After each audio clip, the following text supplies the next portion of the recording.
나는 김정순입니다. 올해로 73이 되었네요. 이제는 거울을 볼 때마다 세월이 많이 흘렀다는 걸 실감합니다. 눈가에 깊은 주름, 거칠어진 손끝, 젊었을 때는 이렇게 늙을 거라고 생각도 못했습니다. 나는 평생을 자식들을 위해 살았습니다. 내 인생의 전부는 아이들이었고 그 애들이 잘 되기만을 바라는 게 내 소원이었죠. 새벽같이 일어나 시장에서 나물을 팔고 공장에서 일하고 식당에서 접시를 닦고 내 몸이 부서지는 한이 있어도 단 한 번도 힘들다고 말한 적이 없었습니다. 배고 앓는 내 새끼들이 불쌍해서 나는 손에 물이 닿아트고 갈라져도 그저 열심히 살았을 뿐입니다. 그렇게 키운 내 자식들 그 애들이 다 커서 하나둘 서울로 떠날 때도 나는 기쁘게 배웅했습니다. 잘 살아라, 엄마는 괜찮으니까. 그때는 정말 괜찮을 줄 알았습니다. 하지만 시간이 흐를수록 아이들의 연락은 점점 뜸해졌습니다. 처음에는 바쁘겠거니 했습니다. 결혼도 하고 아이도 낳고 자기들 살기 바쁠 테니까요. 그런데 10년이 지나도록 단 한 번도 내 안부를 묻는 전화 한 통 없더군요. 그렇게 나는 잊혀졌습니다. 내가 아프든 외롭든 내 자식들은 더 이상 내 삶에 관심이 없었습니다.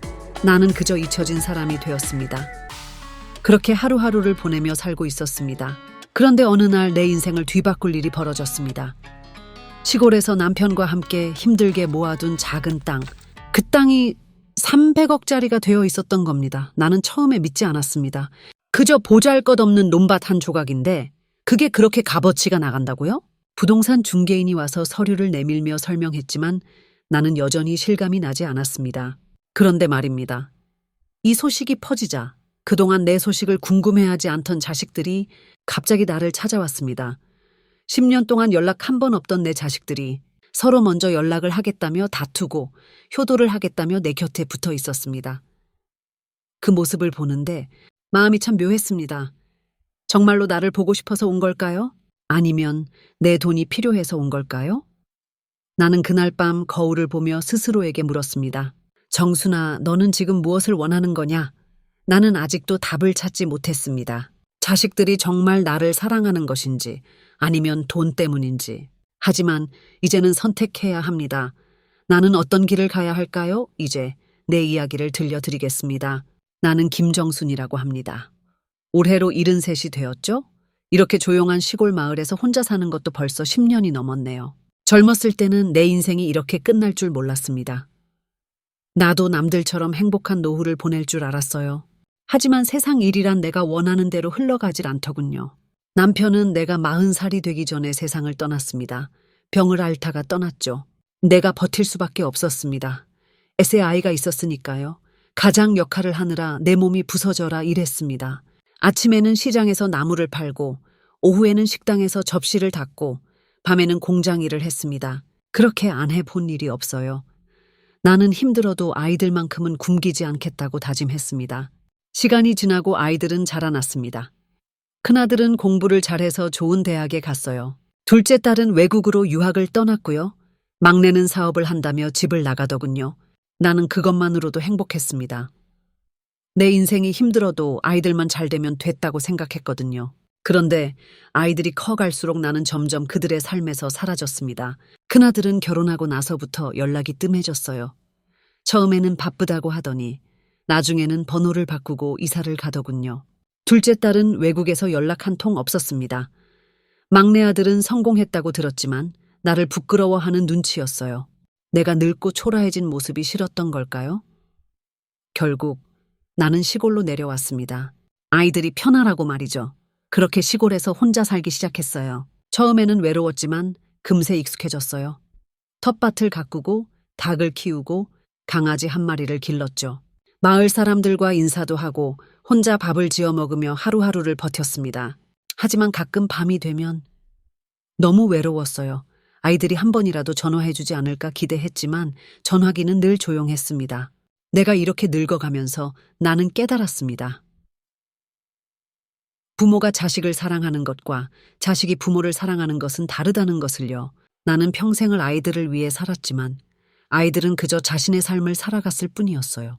10년 동안 나는 그저 조용히 이곳에서 늙어가고 있었습니다. 10년을 그렇게 살았습니다. 나날이 똑같은 하루였습니다. 아침이면 텃밭에서 상추를 따고 강아지에게 먹이를 주고 장에 가서 반찬거리를 사왔죠. 한편으로는 이런 평범한 삶이 좋다고도 생각했어요. 더 이상 누구에게 기대지 않아도 되니까요. 하지만 어느 날 내 삶을 송두리째 바꿀 일이 벌어졌습니다. 그날은 평소와 다름없는 날이었어요. 장을 보고 돌아오는 길에 낯선 남자가 내 집 앞에서 서성이고 있었습니다. 멀끔한 정장을 입고 서류 가방을 든 모습이 꼭 변호사 같았어요. 나는 조심스럽게 다가가 물었습니다.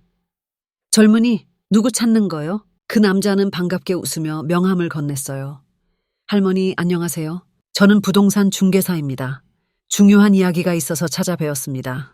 나는 그 말을 듣고 의아했습니다. 내가 가진 거라곤 오래된 집 한 채와 텃밭뿐인데 무슨 부동산 중개인이 날 찾아오겠어요? 나한테 무슨 볼일이 있다고? 그 남자는 서류를 펼쳐 보이며 설명하기 시작했습니다. 할머니, 혹시 이 땅의 시세를 알고 계세요? 여기 이 지역이 대기업 개발 계획에 포함되면서 땅값이 엄청나게 올랐습니다. 현재 시장 가치로 보면 최소 300억 원은 됩니다. 나는 깜짝 놀랐어요. 300억이라니.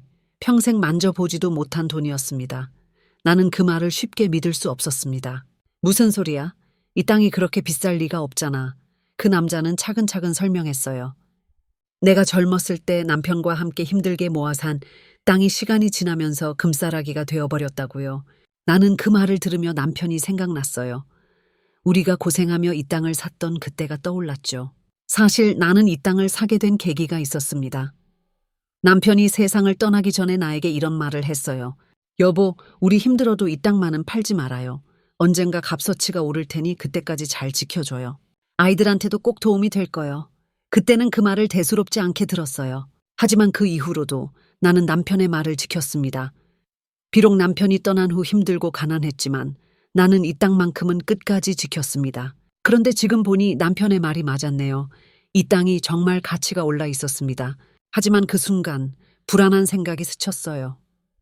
이 사실이 자식들에게 알려지면 어떻게 될까? 나는 그날 밤 한숨도 못 잤습니다. 내겐 선택지가 두 개였습니다. 이 땅을 팔고 남은 인생을 편하게 살 것인가, 아니면 그냥 지금처럼 조용히 살아갈 것인가. 결국 나는 그 부동산 중개인에게 말했습니다. 조금만 생각할 시간을 주세요. 하지만 내가 결정을 내리기도 전에 소문이 나고 말았습니다. 내가 300억을 가진 사람이 되었다는 소문이. 그리고 며칠 후 10년 동안 연락 없던 자식들이 갑자기 전화를 걸어왔습니다. 그날 이후 내 전화기는 쉴 새 없이 울리기 시작했습니다. 10년 동안 한 통의 전화도 없던 자식들이 갑자기 나를 찾기 시작한 겁니다. 처음 전화를 건 건 첫째 아들이었어요. 어머니 잘 지내세요? 요즘 건강은 어떠세요? 오랜만에 듣는 아들의 목소리였지만 나는 이상하다는 느낌을 지울 수 없었어요. 10년 동안 아무 연락 없던 아이가 갑자기 전화를 해서 내 안부를 묻는다는 게 쉽게 믿기지 않았습니다. 어쩐 일이냐? 나는 일부러 무심하게 대답했습니다. 그러자 아들은 당황한 듯 웃으며 말했어요. 아, 그냥 갑자기 엄마가 보고 싶어서요. 요즘 바쁘다 보니 연락을 못 드렸어요. 나는 속으로 쓴웃음을 지었습니다. 바쁘다는 핑계로 10년을 연락 한 번 안 하던 아이가 이제 와서 갑자기 보고 싶다니? 그 뒤로 둘째 딸에게도 전화가 왔습니다. 엄마, 저예요. 요즘 어떻게 지내세요? 둘째 딸은 해외에 나가 산 지 오래된 터라 연락이 끊긴 지 더 오래됐습니다. 그런데 그 아이까지 갑자기 연락을 해오다니 이건 정말 이상했어요. 엄마, 요즘 외롭지 않으세요? 저희랑 같이 살면 어떠세요? 딸의 목소리는 다정했지만 나는 그녀의 진짜 의도를 알 것 같았어요. 그리고 마지막으로 막내 아들에게도 전화가 왔습니다. 엄마, 요즘 건강 괜찮으세요? 저 사업하느라 정신이 없었어요. 이제야 연락드려서 죄송해요. 세 아이 모두가 하루 사이에 갑자기 나를 찾기 시작한 겁니다. 그리고 며칠 뒤 그들은 모두 짐을 싸서 시골집으로 내려왔습니다. 자식들이 시골집으로 들어오는 모습을 보니 나는 마음이 참 묘했습니다. 10년 동안 한 번도 찾아오지 않던 아이들이 마치 기다렸다는 듯 한날 한시에 모두 나를 찾아왔다는 게 우연일까요? 아니겠죠. 나는 묻지도 않았습니다. 왜 왔냐고. 그들은 마치 우리가 원래부터 가깝게 지냈던 가족인 것처럼 나를 안고 내 손을 잡고 따뜻한 말들을 건넸습니다. 큰아들은 어머니 제가 얼마나 걱정했는지 아세요? 둘째 딸은 엄마 이제 우리 다시 함께 해요. 막내 아들은 엄마 그동안 너무 바빠서 연락을 못했어요. 이제라도 함께 살아요. 나는 가만히 그들을 바라보았습니다. 그리고 속으로 생각했어요. 정말 날 보고 싶었던 걸까? 아니면 내 돈이 필요했던 걸까? 그날 저녁 우리는 함께 밥을 먹었습니다. 10년 만에 가족이 한자리에 모인 거였죠. 하지만 그 분위기는 예전 같지 않았습니다. 자식들은 계속해서 나를 설득하려 했어요. 큰 아들이 이렇게 이야기를 합니다. 엄마, 이제 우리랑 같이 살아요. 큰 집도 있고 도우미도 둘 거예요. 엄마가 원하시는 건 뭐든지 다 해드릴게요. 둘째 딸이 이야기했어요. 엄마, 우리 다시 가족처럼 살면 안 돼요? 예전처럼. 막내 아들은 이렇게 이야기를 합니다. 엄마, 투자할 곳도 많아요. 제가 엄마 돈을 더 불려드릴게요. 같이 살면서 편하게 지내요. 나는 그들의 말을 가만히 듣고 있었습니다. 그때 막내 아들이 무심코 던진 말이 내 가슴을 찔렀습니다. 엄마, 300억이나 있으면 뭐 해요? 잘 관리해서 더 불려야죠. 나는 그 순간 확신했습니다. 이 아이들은 나를 보러 온 것이 아니었어요. 그들이 원한 건 엄마가 아니라 내 돈이었습니다. 그날 밤 나는 잠을 이루지 못했습니다. 내 남은 인생을 어떻게 해야 할지 고민했어요. 내가 이 돈을 가지고 이 아이들에게 가야 할까? 아니면 내 길을 찾아야 할까? 그리고 나는 그날 새벽 결심했습니다. 나는 변호사를 찾아가 유언장을 작성했습니다. 내 재산은 전부 사회에 기부한다. 나는 더 이상 고민하지 않기로 했습니다. 다음 날 아침 나는 자식들에게 중요한 이야기가 있다고 불렀습니다. 얘들아, 너희가 그렇게 날 걱정해준다니 참 고맙구나. 하지만 난 이미 결정했다. 나는 조용히 유언장을 꺼내 보였습니다. 내가 가진 재산은 전부 사회에 기부하기로 했다. 그 순간 방 안은 얼어붙었습니다. 첫째 아들은 뭐라고요? 막내 아들은 엄마 농담이시죠? 우리가 있는데 왜 남들에게 돈을 줘요? 둘째 딸은 엄마, 저희는 가족이잖아요. 어떻게 그런 결정을 하실 수가 있어요? 나는 그저 어머니라는 이름을 가진 ATM이었을 뿐이야. 그들의 얼굴에서 희망이 사라지는 것이 보였습니다. 그리고 서서히 화가 치밀어 오르는 듯 했습니다. 첫째 아들은 엄마, 이건 불공평해요. 우리가 자식인데 어떻게 남한테 다 주고 가실 수가 있어요? 그렇다면 그동안 넌 내게 공평했니? 나는 조용히 반문했습니다. 10년 동안 한 번도 찾아오지 않았으면서 이제 와서 가족이란 말을 꺼낼 자격이 있니? 그들은 더 이상 아무 말도 하지 못했습니다. 그렇게 나는 내 마지막 결정을 내렸습니다. 그날 밤 나는 한참을 고민하며 잠을 이루지 못했습니다. 10년 동안 단 한 번도 나를 찾지 않던 자식들이 갑자기 내 곁을 맴돌며 극진한 효도를 하겠다고 하니 마음이 어지러웠습니다. 나는 그들의 표정을 떠올렸습니다. 오랜만에 만난 내 자식들의 얼굴에는 애틋함이 서려 있었습니다. 하지만 그 눈빛이 과연 어머니를 향한 것이었을까요? 아니면 어머니의 재산을 향한 것이었을까요? 자식들은 내가 내린 결정을 이해하지 못할 겁니다. 아니, 이해하려 하지 않겠죠. 나는 깊은 한숨을 내쉬고 거울 앞에 섰습니다. 거울 속에는 주름진 얼굴의 할머니가 서 있었습니다. 정순아, 너는 지금 무엇을 원하는 거냐? 나는 나 자신에게 물었습니다. 돈을 원하느냐 아니면 자식들의 사랑을 원하느냐. 하지만 그 대답은 이미 마음속 깊이 정해져 있었습니다. 나는 평생을 자식들을 위해 살아왔고 이제야 겨우 내 삶을 찾았다는 생각이 들었습니다. 그런데도 다시 그들에게 돌아가야 할까? 나는 마음을 정하기 위해 새벽녘에 변호사를 찾아갔습니다. 변호사와의 상담. 할머니, 새벽부터 웬일이세요? 평소 친분이 있던 변호사가 나를 보며 놀란 얼굴로 물었습니다. 나는 깊은 숨을 들이쉬고 조용히 말했습니다. 내 유산을 사회에 기부하려 합니다. 변호사는 깜짝 놀란 눈으로 나를 바라보았습니다. 할머니, 가족들에게 상의는 해보셨나요? 나는 고개를 저었습니다. 그 애들은 내가 필요해서 온 게 아니야. 내가 가진 돈이 필요해서 온 거지. 변호사는 잠시 침묵하더니 신중한 표정으로 말했다. 할머니, 이런 큰 결정을 하시기 전에 다시 한번 고민해 보시는 게 어떨까요? 자식들이야 어떻게 생각할지 몰라도 그래도 가족인데. 나는 미소를 지으며 변호사를 바라보았습니다. 가족이라면 서로 아끼고 사랑해야 하지 않겠소? 그런데 그 아이들은 날 버렸어. 10년 동안 단 한 번도 찾아오지 않았단다. 내가 어려울 때, 내가 힘들 때 그 애들은 어디 있었을까? 변호사는 더 이상 아무 말도 하지 않았습니다. 나는 내 돈을 정말 필요한 사람들에게 주고 싶어. 이 돈이 나보다 더 절실한 사람들에게 쓰이길 바라. 나는 내 재산을 노인복지시설과 고아원, 그리고 도움이 필요한 사람들을 위해 기부하기로 결정했습니다. 그리고 자식들에게 마지막 편지를 남겼습니다. 내 마지막 유언이야. 이 돈이 너희가 아니라 세상을 더 따뜻하게 만드는 데 쓰이기를 바란다. 변호사는 조용히 고개를 끄덕였습니다. 할머니의 뜻을 존중하겠습니다. 자식들과의 마지막 대화나는 마침내 내 결정을 전하기 위해 자식들을 불렀습니다. 그들은 기대에 찬 표정으로 내 앞에 앉아 있었습니다. 엄마, 중요한 이야기라면서요? 혹시 건강에 문제가 있으신 건 아니죠, 큰아들? 엄마, 무슨 말씀이든 다 들어볼게요. 이제 우리 가족이 다시 모였으니까 다 같이 의논해봐요. 둘째 딸, 엄마, 이제 정말 편하게 사세요. 저희가 모실게요. 막내 아들, 나는 그들의 얼굴을 차례로 바라보았습니다. 그리고 조용히 입을 열었습니다. 얘들아, 너희가 그렇게 날 걱정해준다니 참 고맙구나. 하지만 난 이미 결정했다. 나는 천천히 유언장을 꺼내 보였습니다. 내가 가진 재산은 전부 사회에 기부하기로 했다. 그 순간 방 안은 얼어붙었습니다. 뭐라고요? 첫째 아들. 엄마, 농담이시죠? 우리가 있는데 왜 남들에게 돈을 줘요? 막내 아들. 엄마, 저희는 가족이잖아요. 어떻게 그런 결정을 하실 수가 있어요? 둘째 딸. 나는 담담하게 대답했습니다. 내가 10년 동안 기다렸던 건 너희가 아니었구나. 나는 그저 어머니라는 이름을 가진 ATM이었을 뿐이야. 그들의 얼굴에서 희망이 사라지는 것이 보였습니다. 그리고 서서히 화가 치밀어 오르는 듯 했습니다. 엄마, 이건 불공평해요. 우리가 자식인데 어떻게 남한테 다 주고 가실 수가 있어요? 첫째 아들. 그렇다면 그동안 넌 나에게 공평했니? 나는 조용히 반문했습니다. 10년 동안 한 번도 찾아오지 않았으면서 이제 와서 가족이란 말을 꺼낼 자격이 있니? 둘째 딸은 울기 시작했습니다. 엄마, 그래도 저희는 엄마 자식이에요. 가족인데 이렇게 내치시면 안 되죠. 나는 한숨을 쉬며 대답했습니다.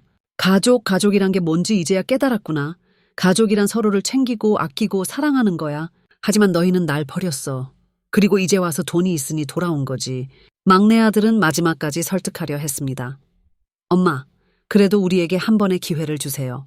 우리가 잘못했어요. 이제라도 함께하면 안 돼요? 나는 미소를 지으며 고개를 저었습니다. 너희가 정말 나를 사랑했다면 10년 동안 한 번이라도 찾아왔겠지. 하지만 그러지 않았어. 이제 와서 기회라니? 이미 늦었단다. 나는 조용히 손에 들고 있던 봉투를 내밀었습니다. 여기에 너희를 위한 마지막 편지가 있다. 읽고 돌아가거라. 자식들은 손을 떨며 편지를 받아들었습니다. 그리고 나는 마지막으로 한마디 덧붙였습니다. 돈보다 더 소중한 게 뭔지 깨닫길 바란다. 그렇게 자식들은 아무것도 얻지 못한 채 돌아갔습니다. 그날 밤 나는 창밖을 바라보며 오랜만에 편안한 숨을 내쉬었습니다. 이제야 정말 자유롭구나. 나는 내 인생을 후회하지 않았습니다. 그리고 내 마지막 선택을 믿기로 했습니다. 자식들은 내 말을 듣고 한동안 멍하니 나를 바라보았습니다. 그들의 얼굴에는 충격과 분노 그리고 불안이 서려 있었습니다. 엄마, 지금 뭐라고 하셨어요? 큰아들이 마른 침을 삼키며 물었습니다. 내가 가진 재산은 전부 사회에 기부하기로 했다. 나는 한 번 더 분명하게 말했습니다. 그 순간 둘째 딸은 손을 덜덜 떨며 입을 열었습니다. 엄마, 농담이죠? 우리 가족인데 어떻게 그런 결정을 내릴 수가 있어요? 막내 아들은 아예 웃으며 말했습니다. 엄마, 장난이 너무 심하신 거 아니에요? 솔직히 저희가 잘못한 건 맞아요. 하지만 그래도 가족이잖아요. 가족끼리 이럴 순 없죠. 나는 고개를 저었습니다. 그래, 가족이란 서로 아끼고 돌보는 거지. 하지만 너희는 10년 동안 날 찾아오지 않았어. 나는 너희를 위해 평생을 바쳤지만 정작 너희는 나를 가족이라고 생각한 적이 있었니? 자식들은 할 말을 잃었습니다. 그들의 얼굴이 점점 어두워졌습니다. 자식들의 설득과 분노 큰 아들은 곧바로 태도를 바꿨습니다. 엄마, 우리가 잘못했어요.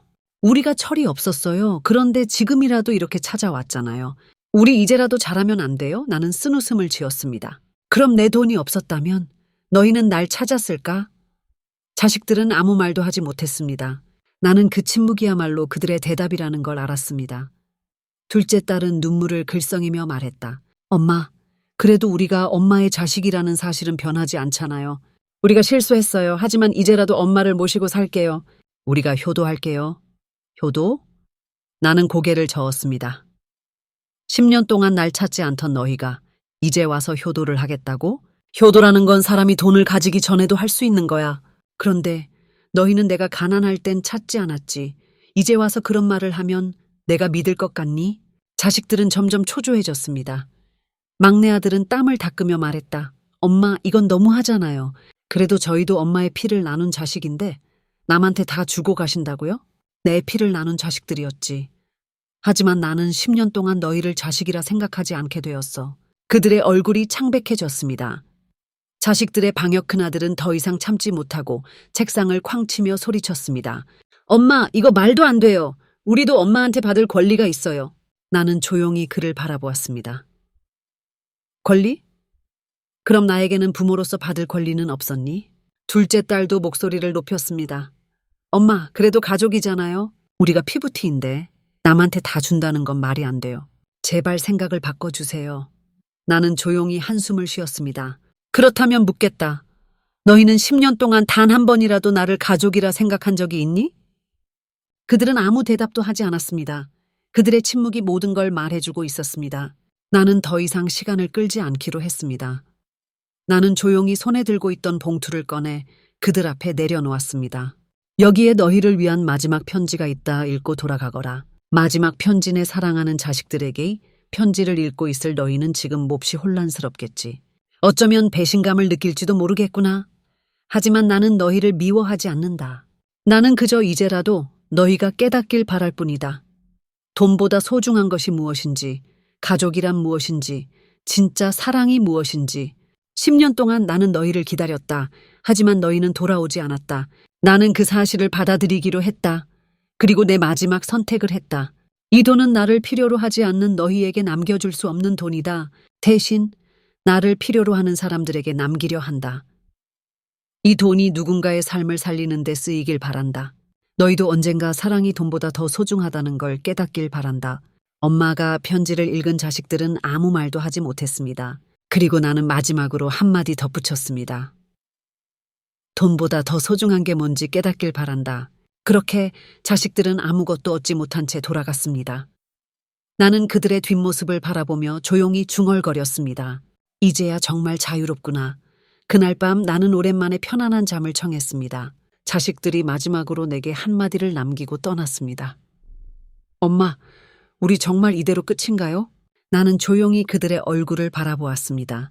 너희가 원한다면 끝일 수도 있겠지. 하지만 나는 이제 내 삶을 살 거야. 그들은 결국 말없이 돌아섰습니다. 문이 닫히고 차가 멀어지는 소리가 들렸습니다. 그 순간 집안은 다시 조용해졌습니다. 나는 한동안 자리에 앉아 멍하니 생각에 잠겼습니다. 10년 만에 본 내 자식들, 그리고 그들의 실망한 얼굴이 떠올랐습니다. 혹시 내 결정이 너무 가혹했던 것은 아닐까 하는 생각이 잠시 들었지만 곧 마음을 다잡았습니다.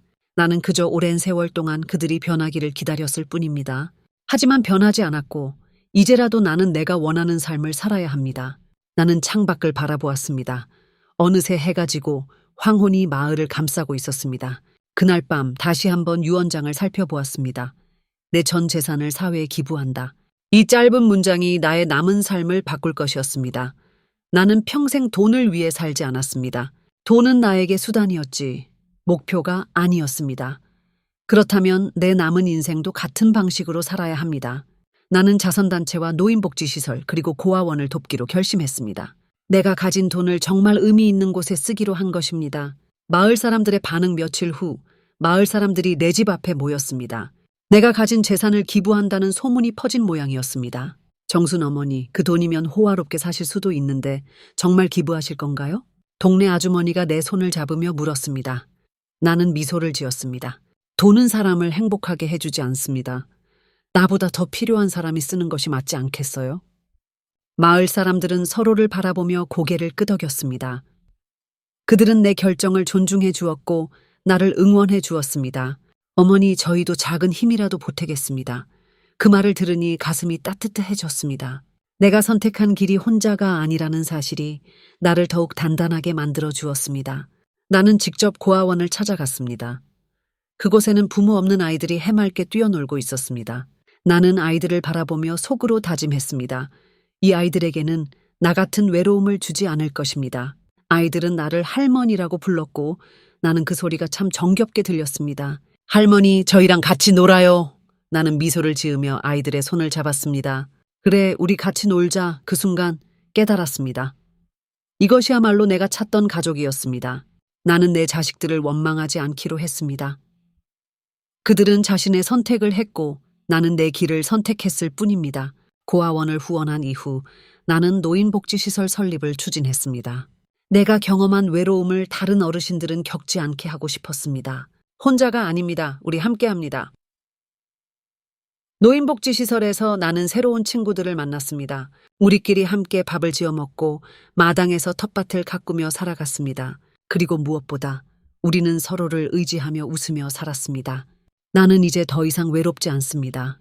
이제는 내 곁에 나를 진짜 가족처럼 아껴주는 사람들이 있습니다. 피를 나눈 가족이 아니라 마음을 나눈 가족입니다. 어느 날 함께 지내던 할머니 한 분이 내 손을 잡으며 말했습니다. 정순 씨, 우린 참 행운입니다. 이렇게 좋은 곳에서 함께 지낼 수 있으니. 나는 고개를 끄덕였습니다. 그래, 우리 이제 진짜 가족이지요. 우리는 함께 웃으며 따뜻한 국밥을 나눠 먹었습니다. 나는 이제 후회하지 않습니다.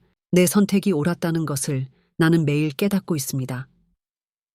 내가 가진 분은 나를 필요로 하는 사람들에게 의미 있게 쓰였습니다. 나는 돈보다 더 값진 것을 얻었습니다. 그것은 바로 사랑입니다. 여러분, 진정한 가족이란 무엇일까요? 피를 나눈다고 가족이 되는 것이 아닙니다. 진짜 가족은 서로를 아끼고 사랑하는 사람들입니다. 여러분은 지금 부모님께 연락을 자주 드리시나요? 그분들은 돈이 아니라 여러분의 따뜻한 말 한마디를 원하고 계실지도 모릅니다. 부모님이 살아 계실 때 한 통의 전화 한마디의 따뜻한 말, 그것이 진짜 효도입니다. 오늘 이야기가 여러분의 마음에 작은 울림이 되었길 바랍니다.